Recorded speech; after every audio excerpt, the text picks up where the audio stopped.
president yantumye ne mama waliwo omwana ow'amawulire yamubuuza ekibuuzo naga ati abakyala abali emukono bali eyo the hospital is congested nange nkirabye mu gw'omukaaga lwe nali mu state house his excellency natuusa ripooti gye wali nga nkugamba nti amalwaliro naddala ery'emukono Kayunga ne Namuganga Health Center siri mulimu obuze bugamba nti mu ddwaliro ly'emukono General Hospital abakazi bazaalira wansi n'abo bazadde ku ssaawa 9 bwe zituuka ssaawa 10 kibakakatako kubagamba muveeyo ku bitanda mugende ebweru.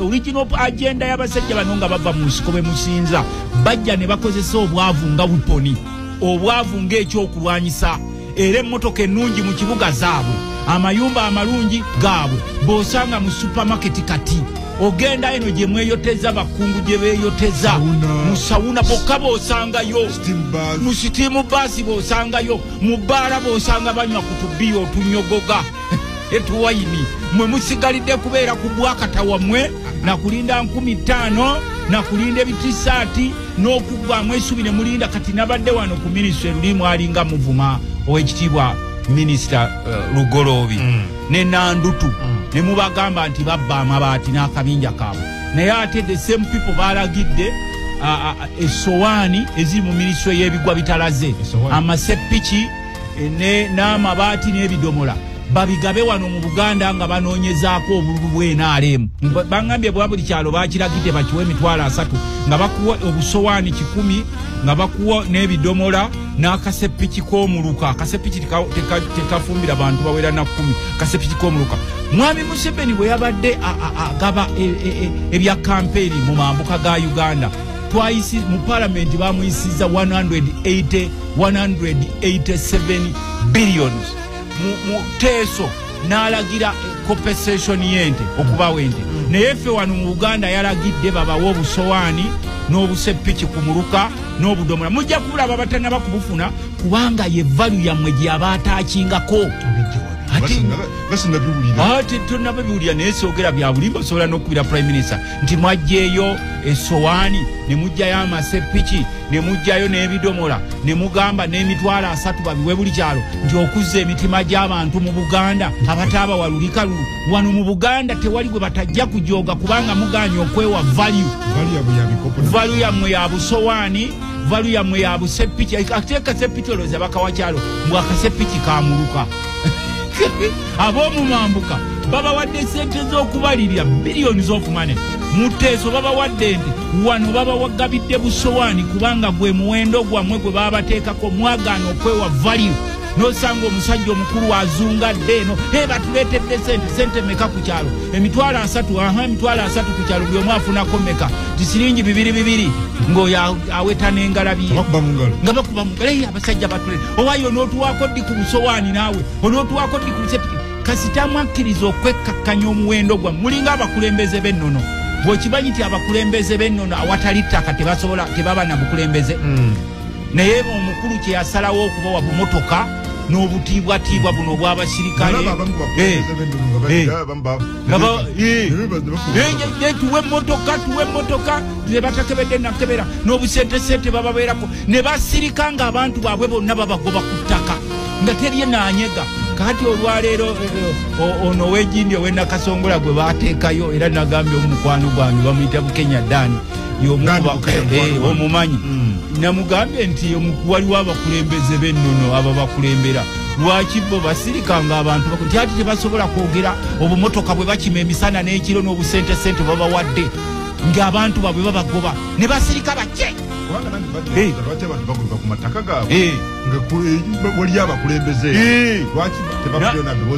tewali bonna abasinga bafuuka b'ejenti ba Museveni abasinga bonna bafuuka b'ejenti goli wakuweera akamotoka n'ofuumuka emisinde gwe akamotoka gw'omuntu alina ettaka gw'omanyi kye bayitanga kingdoms omanyi kye bayitanga kingdoms kingdom exist on land genda eri ebunyolo olabe kye babakola abanyolo the banyolos are suffering the indigenous banyolos are being wiped away they are being chased away from their land eriko watch this excellence amanya nze mwesigwa David nga nkola ne Galaxy TV mugwo mukaaga lwe nali mu State House His Excellency natuusa report gye wali nga nkugamba nti amalwaliro naddala ery'emukono Kayunga ne namuganga Health Center siri mulimu obuze bugamba nti mu ddwaliro ly'emukono General Hospital abakazi bazaalira wansi nabo bazadde ku ssaawa 9 bwe zituuka ssaawa 10 kibakakatako kubaga muveeyo ku bitanda mugende ebweru ne weekanga omwana eyazaddwa ng'ali mu mbeera ennungi ng'afunye ammonia kusinziira ku mpewo gy'aba afunye ebweru naye nkuleeta ripooti enda totumye weetuukidde mwesigwa kati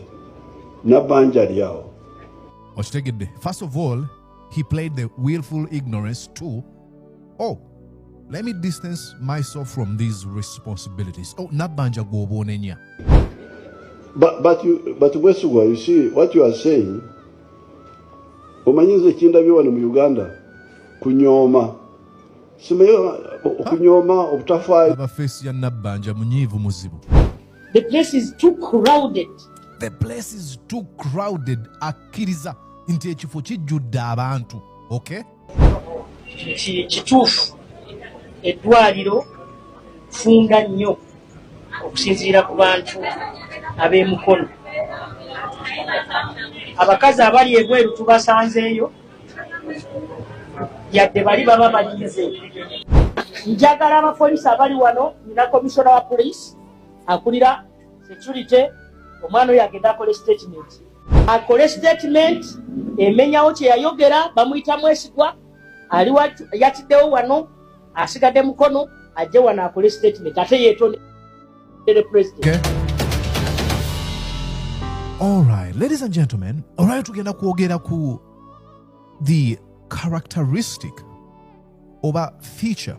It's not an exception of the NRM regime. Naye ekikola regime ya Mwami Museveni enkola gye bakolamu Museveni nga bamaze omunominatinga yayogerako n'abantu nabo munnamawulire bamuyita Mwesigwa David wa Galaxy TV yamubuuza ekibuuzo ekirungi Museveni n'ayita mu kakodyo ke deflection and distancing himself from responsibility n'abaakabala abanenya n'amukwasa nabbanja yali mukambwe nga bamaze okuexposinga failures the deteriorating healthcare system eya Uganda.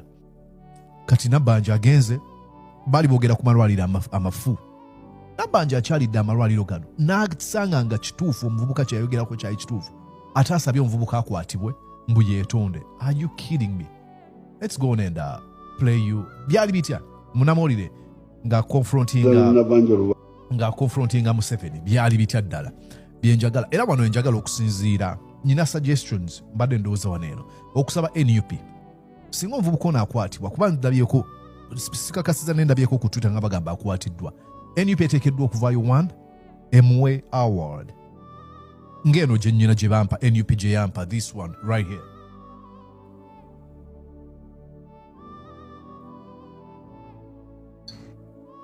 En award eyampeebwa gye buvuddeko osobola okusoma NUP Boston chapter presented to Mordecai Murisa, most courageous personality of the year 2025. En award eteekeddwa okubanga eweebwa abantu nga Mwesigwa confronting the regime of Mr. Museveni. Ndowooza oyinza okubadde tusoma bulungi.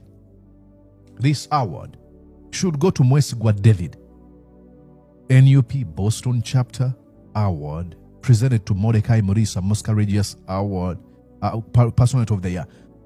Wateekeddwa okwawo awards nga ziteereddwa ku kitebe kya NUP nga ziweebwa abantu abalaga ebikolwa ebyobuzira ebyobuvumu kati nga kino omuvubuka kye yakola nga confrontinga Mwami Museveni. Watch this. Excellence amanya nze Mwesigwa David nga nkola ne Galaxy TV mugwo mukaaga lwe nali mu State House His Excellency natuusa report gye wali nga nkugamba nti amalwaliro naddala ery'emukono Kayunga ne Namuganga Health Center siri mulimu obuzibu bugamba nti mu ddwaliro ly'emukono General Hospital abakazi bazaalira wansi n'abo bazadde ku ssaawa 9 bwe zituuka ssaawa 10 kibakakatako kubagamba muveeyo ku bitanda mugende ebweru ne weekanga omwana eyazaddwa ng'ali mu mbeera ennungi ng'afunye ammonia kusinziira ku mpewo gy'aba afunye ebweru ne nkuleeta report enda Kayunga General Hospital. First of all, I'm sorry to pause here, and I'm going to do it as many times. As Janet receipt, agament, elinganga follow up. Nti najja mu State House, wa Twitter, maybe balina meeting y'abannamawulire. Sifunye mukisa kwogerako naye. Ne maybe waliwo meeting. Yamugamba ebizibu bye bimu nenga Museveni kati esawa zino Museveni ali mukuwuliriza. For the most part tabifaako. You know.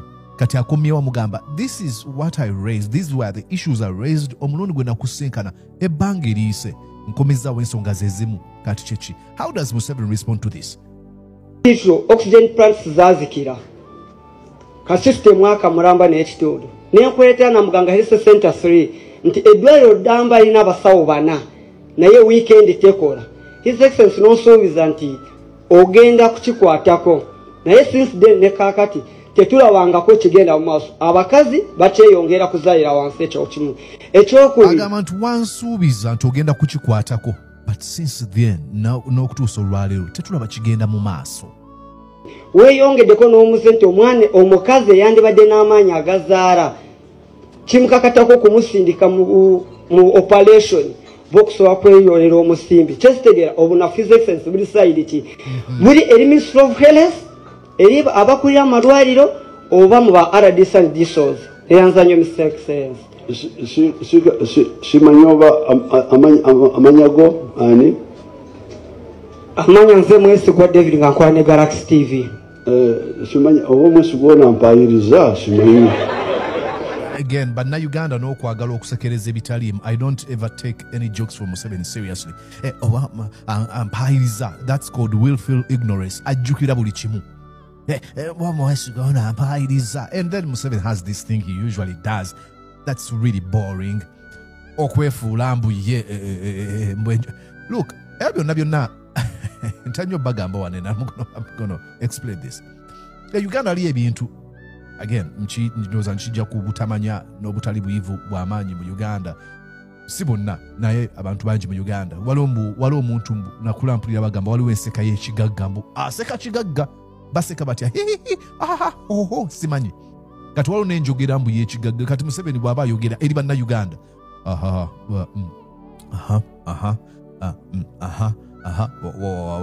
mwebyo bino tabikola bw'aba ayogerera mu mawanga malala genda olabe summits zatuuza bw'aba baba mu ise oba mu UN abeera straight ng'ayogera bulungi ng'ategerekeka naye olw'okuba bw'atuuka mu bannayuganda aba abanyooma yeefuula mbu ananaagira bibowa akonkayisizaawo kubanga sitera kwerabira but I don't remember very well but fortunately now totumye wetuukidde Mwesigwa kati nabbanja lyawo okitegedde. First of all he played the willful ignorance too. Let me distance myself from these responsibilities. Nabbanja gw'oboonenya nabbanja yingira mu nsonga ya Mwesigwa munango ntaase Mwesigwa kubanga oba mpayiriza kubanga sibijjukira bulungi but Mwesigwa, you see what you are saying omanyize ekindabye wano mu Uganda kunyooma simeyo okunyooma obutafaayo abafeesi ya nabbanja munyiivu muzibu kati Museveni aplaying agamba nti kyalabye mu Uganda mbu kunyooma it is insubordination oba complete disregard of his orders. Okitegedde in the mind mu bafuzi bannakyemalira balina characters tosobola kuzitegeera buli kasa baba babuzaabuza. One, Museveni is usually presented as this tough guy, Sabalwanyi, but his ego is extremely fragile. Nti nalabyeko gyavuddeyo n'agamba nti twabeerawo omuntu yenna si kirungi muntu kweyita president nga toli president. Nkimanyi tekimenya ssemateeka kitegeeza nti abadde alowooza n'okulowooza okutwala abantu mu kooti kuba beeyita ba president. Kimunyiiza yandyagadde buli wasoma n'alaba CEO wa company nga bamuyita president kimunyiiza ayagala kubanga yalina ekitiibwa ekyokka. Now ebyo mbyogedde nga njaga kutegeeza kyo nti Museveni mu kumulaga nti mukambwe ate mu kaseera ke kamu akulaga nti bamunyooma kuba kati alaga nti maybe ayina abantu be yawa order okubeera nga batereeza bino eno naye agambye maybe kunyooma is he this tough guy kubanga abantu bagamba Museveni si mukozi wa bibi abamwetoolodde abo bennyini aboogera bagamba mukambwe nnyo ali tough then lwaki tagoba banene abamwetoolodde like taswako and look this is coming from me look this is yin yang nzikiriza mu two forces ezikolagana but your concept ya Museveni eri extremely perverted tetegerekeka mukambwe wa maanyi ali tough naye abamwetoolodde abatakola mirimu atyo okubagoba what ulira obutawuliriza Mwesigwa soko ulirize mbobutawuliriza kati agamba Mwesigwa soko ulirize kubanga awo Nabbanja ali anyize nga atandise okusindikira ebigambo Mwesigwa simeyo okunyooma obutafaayo obutawuliriza Mwesigwa soko ulirize onakolagana Nabbanja oluvannyuma simanyi oba kunyooma oba ki kubanga owulira Mwesigwa byagamba omujuzo oguli mu district hospital mukono gyagamba is already a district. Saba Minister Right Honorable Robina Nabbanja omuvubi President bwe yali abalonda yabayita abavubi. Nze ndowooza nti ekigambo ekyo batekyali kituufu. Simanyi kuvuba abantu baagale president kuvuba byetaagisa bijje eri gye tulifa abantu ekintu ekyo kyambuzaabuza. Naye ekikulu kiri nti walagidde bakwate omuvubuka munnamawulire wa Galaxy TV oba Galaxy FM eyabuuza president lwe mwali ekkololo ku lunaku nga bamaze omunominatinga. Walagidde bamukwate nti yawa false information ku malwaliro ga gavumenti eriye Mukono n'eriye Kayunga. However mukazi gwe toyina nsonyi nti kyewasanga e Mukono nga kikuba encuku ne kyewasanga e Kayunga omukazi ndooza yakulira eddwaliro agamba nti kituufu abantu basula wansi ku ttaka yakiyita mbu olw'ebyetaago oba olwa saavisi okubanga ezeewaggulu abantu beeyunira nnyo eddwaliro eryo. Ekintu kyokka ndooza kye mwasanze ate nakyo kyenzikiriza nti olw'okubanga muli baffere muyinza okuba nga gaasi sirinda ezo oba oxygen sirinda mwazireeseewo buleesi kubanga wiiki namba ku mmwe kyangu nnyo. Kale katugambe yayogedde ebintu 10 ne musanga ebintu 9 nga byonna bituufu 10 siri ettuufu. Kiki ekimukwasa era kiki ekimusibisa? Nabbanja amalwaliro ga gavumenti gali bubi, amasomero ga gavumenti gali bubi. Nabbanja ebintu bya gavumenti byonna biri bubi. Nze sigenda gamba president nze ngenda gamba bannayuganda. President tumugambye emyaka 40 my friend bagala kuŋŋamba nti ye mulungi ennyo. Nabbanja naawe osobola okukwata mu gavumenti ebintu ne bitereera. Ekibamenya kiri kimu nti omuntu eyajja n'abantu be okumala emyaka 40 abamu abatakyabajjukira ate nga bonna bamulya mu ngalo. Kyolina okumanya nti gavumenti eno cost of living ya president eri so high. Nolwekyo essente zonna ezikuŋŋaanyizibwa ku ggwanga zigenda ku muntu omu kumulabirira obulamu bwe kuba tetwagala afune kizibu akaddiye. Nze sigenda kumusaba. Mwesigwa ye yamusabye kirungi yeebale nnyo kyokka ate bambi mu kumusaba mumufuukidde akayinja mu ngatto. Ne Nabbanja grade B oba grade A Entebbe eri bubi nnyo.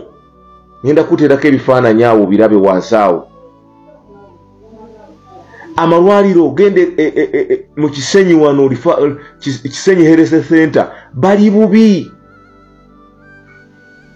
Okimanyi nti mu Kisenyi abantu bazaalira ku ttaka.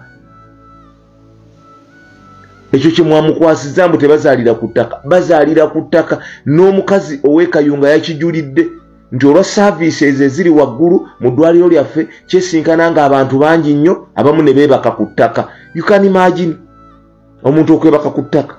Omanye endwadde omwana zaafunira awo eyakazaalibwa. Olaba mu Kisenyi Kampala abakazi bazaalira ku ttaka. Bwe bamala okuzaalisa wali Katanda bwe baba tebakulongoosezza weebaka ku ttaka. Bwe baba bakulongoosezza osula olunaku lumu Katanda n'odda ku ttaka. Olwokubiri gwe weeyiya oba ogenda oba togenda kuomanyi kyekiri mu Kisenyi. Ddwaliro ki eriri obulungi? Nze sisobola kukkiriza nti n'oyo oxygen cylinder gwe mwaleese obuleesi ne mumuplantingawo okukola ebyamu. Nabbanja muleke kutunyiiza. Mbaga mukwate omwana oyo mumusibe.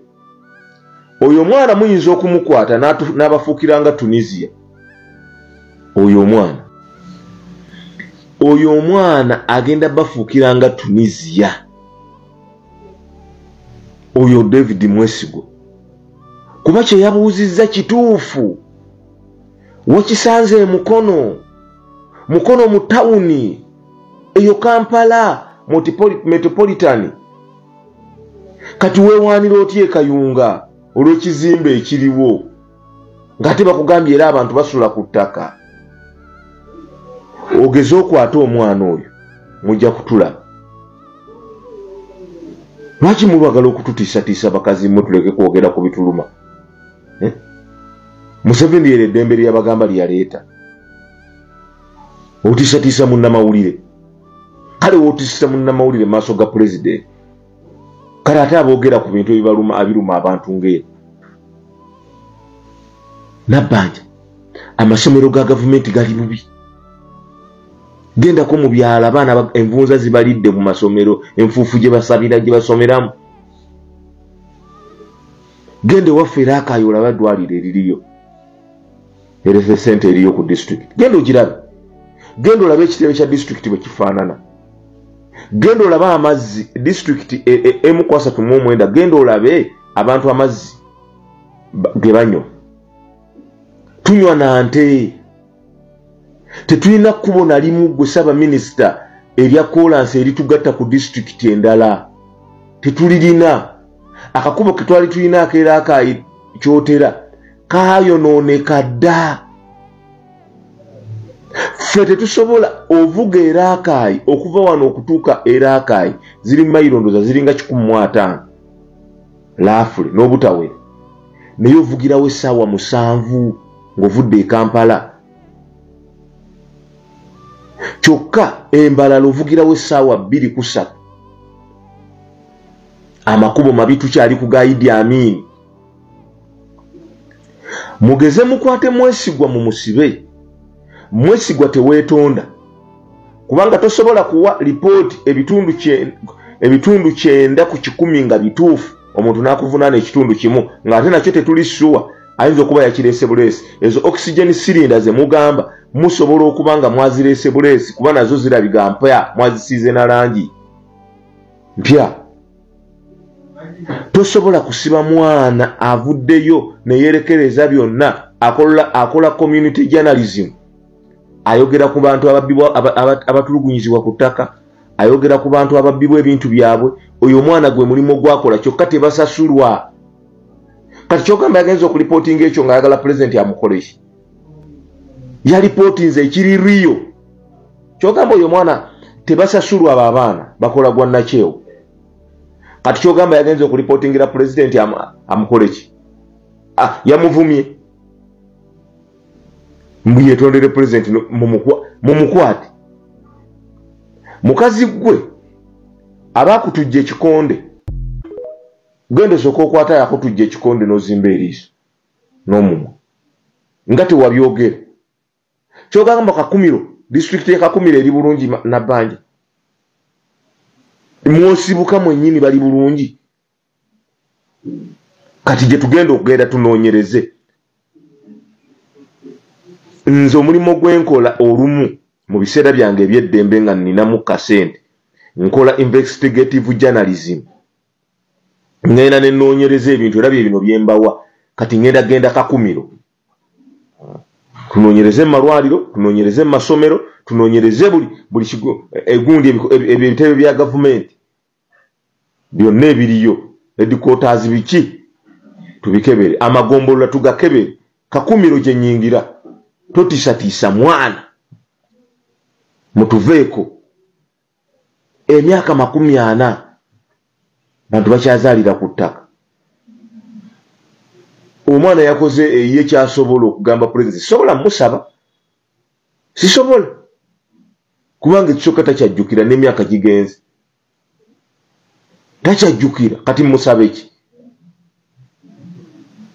mwabavubi obanga ebyo bye mwavuba my friend mwetereze president yantumye ne mama waliwo omwana ow'amawulire yamubuuza ekibuuzo naga ati abakyala abali emukono bali eyo the hospital is congested nange nkirabye mu gw'omukaaga lwe nali mu state house his excellency natuusa ripooti gye wali nga nkugamba nti amalwaliro naddala ery'emukono Kayunga ne Namuganga Health Center siri mulimu obuzibu bugamba nti mu ddwaliro ly'emukono General Hospital abakazi bazaalira wansi naabo bazadde ku ssaawa 9 bwe zituuka ssaawa 10 kibakakatako kubagamba muveeyo ku bitanda mugende ebweru ne weekanga omwana eyazaddwa ng'ali mu mbeera ennungi simanyi oba amanyago ani amanya nze Mwesigwa David nga nkola ne Galaxy TV simanyi oba Mwesigwa ono ampayiriza simanyi kubanga siteera kwerabira but I don't remember very well but fortunately now totumye wetuukidde Mwesigwa kati Nabbanja ali awo Nabbanja yingira mu nsonga ya Mwesigwa munange ontaase Mwesigwa kubanga oba mpayiriza kubanga sibijjukira bulungi nga bamutaasizzaako Omwesigwa olunaku olwaleero saa minisita amutaasiriza ddala n'asitukira mu Bukolokolo n'alumba emukono n'alumba ekayunga n'alumba ne Namuganga okwongera okulaba nti alaba era bw'atuuse emukono akkiriza nagaya munnamawulire wa Galaxy TV kye yayogerako kituufu ani ayemuse saba minisita Robina Nabbanja yetuukirayo yennyini atuusewo n'akasa nagaya kituufu era n'agamba nti bagenda kuleeta weema zinennene nga bwe bapulaning okuzimba waadi kubanga mu eddwaliro eryo lialimenti kuba health center 3 newe baali kulakulanya ne lifuuka eddwaliro eddene ate tebaazimba waadi y'abakyala nnene etuukagana na ddwaliro kadifu n'abalwadde bangi ate nga bigundi bitono n'apromisinga tent bagenda zireeta awo minisitule y'ebyobulamu nga abakyala babeerako mu tent awo nga ziri covered bulungi then ate nga bwe bapulaning okuzimba waadi gali kwoleka M23 soko twesaba minisita engendo zatindize emukono ekeyunga gambye nti M23 gira mu kizungirizi tujjira mu kizungirizi nze naawe ne kanyula obukanyula ne bagikusasula ne drip gye bakuteekako n'osasula wansi ate tumala okuzaala era ne twebaka wansi twandikoze omulimu munene nga buli mwaka tuzaala ate eddagala tiniita ku bantu mu malwaliro ebintu ebikolesebwa ki bitono kubanga nange omwana ono kwesaamu nebakawakeeka amaze okuzaala bwe tuba nga tufundiriddwa era abamu tujja wano ku bbalaza tusaba mama Nabbanja atwongere ku bitanda ne tuzaalira ne wansi batufeeko bannaayi batukoleko buli kimu weebake wansi wano ku seminti ddala ng'omaze okuzaala ebitanda bitono emifaliso tewali mutuuka ogenda obbakebera naye ng'olina okulinda oli ajje aveeyo naawe olyoka okole ki ogende naye jjukira oli ali kulumwa naye anaatera otuusa ekiseera ky'ozaala naawe oli kulumwa abakyala abazaala batufeeko mwekali natera okazaala naye ojja n'ozaalira wansi naye ate wali azalira wansi tuzalira mama Nabbanja kakati nawe wamukirolera lwakubola bye prime webaka wansi bebaka wansi mbalabi yes naye okuzaala nsaze ebitanda biriyo 4 bye bazaalira ate nga waliwo omukazi ogu azaala abaddeyo omu ebitanda 3 nga tebina azaalirako kakati baleka ebitanda ebiri wali nga biri byerere ne bakuzaaliza wano wansi president yantumye ne mama waliwo omwana ow'amawulire yamubuuza ekibuuzo naga ati abakyala abali emukono bali eyo the hospital is congested nange nkirabye naye bino biri supposed kulabibwa bamemba ba parliament mwete mulonda zenga kintu musabe ekintu kimu ayongera okwempawalinga health centers ziri ezisookerwako wansi mu magombolola gaffe zisobole okubeera nga ne badokita ababeerayo bamala ne facilities ezibeerayo zimala nga bwazakyogera abantu baffe baleme kujjula wano bosanga nga bebase wansi naddala abakyala abazaala ekyo nno bagenda okuvaawo nga n'ebirwadde ebirala bibakutte. Bamemba ba palamenti abatali ba NRM tebafuna mukisa kusisinkana president buli kaseera ate abamu kati nze nga namboze tajjangako mumanyi ne tajjangako mu office yange ebintu ebisinga tubikolera mu office kati bo balinda ku floor ya parliament oluso ogenda okujja ku floor ya parliament ng'olwedde mwategese dda nga enteekateeka ewedde kati ne bwaleekaana atya tuba bangi ababaka ba NRM nga tekibagasa so noisanga nti kati okukwebera kw'ekitundu kino nze ngamba bajja kubanga nabo balaba nti ovunaanyizibwa bw'omubaka abanga kalaba alaba okujjanga ku ddwaliro wano simanyi mirundi emeka jjajjawo n'alabira ddala bino ebizibu tabijja mu mawulire singa obadde memba wa parliament n'aligambe oye naye mwesigwa musajja wattu wa mawulire